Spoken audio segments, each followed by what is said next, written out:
சிறகடிக்க ஆசை சீரியல் இன்னைக்கான எபிசோடில் சிந்தாமணி வந்து ரொம்ப ஃபீல் பண்ணி அழுவாங்க. நம்ம பிள்ளையை மட்டும் எப்படியா பார்த்து பேசிட்டோன்னா அவன் நம்ம பக்கம் தான் வருவா அப்படின்னு சொல்லிட்டு அங்கே எங்கேயும் தேடி அலைவாங்க. அடுத்த சீனில் முத்து வந்து சரி நம்ம அவங்க 2 பேருக்கும் கல்யாணம் பண்ணி வைக்கணும் அப்படின்னு சொல்லிட்டு சத்யாவோட அம்மா கிட்ட போய் பேசுவாங்க.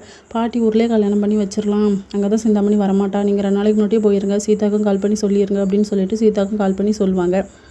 அடுத்த சீனில் இந்த ஜோசியர் வந்து மறுபடியுமே வந்திருப்பார் மனோஜோட கடைக்கு. அப்போ உங்கள் ஒய்ஃப் வந்து இப்படி உங்ககிட்ட டைவர்ஸ் தந்துடுவாங்க, கூடிய சீக்கிரம் உங்களுக்கு அந்த நல்ல காரியம் நடக்கும் அப்படின்னு சொல்லியிருப்பாங்க. அதேமாதிரி அவர் வந்து இப்படி ஒரு அலைன்ஸ் வந்துச்சு, அந்த பொண்ணுக்கு கொஞ்சம் மனநலம் சரியில்லை, நல்ல பணக்காரங்க அப்படி இப்படின்னு சொன்ன உடனே அப்போ அதை நீங்கள் வந்து அக்செப்ட் பண்ணிக்கோங்க அப்படிங்கிற மாதிரி சொல்கிறாங்க.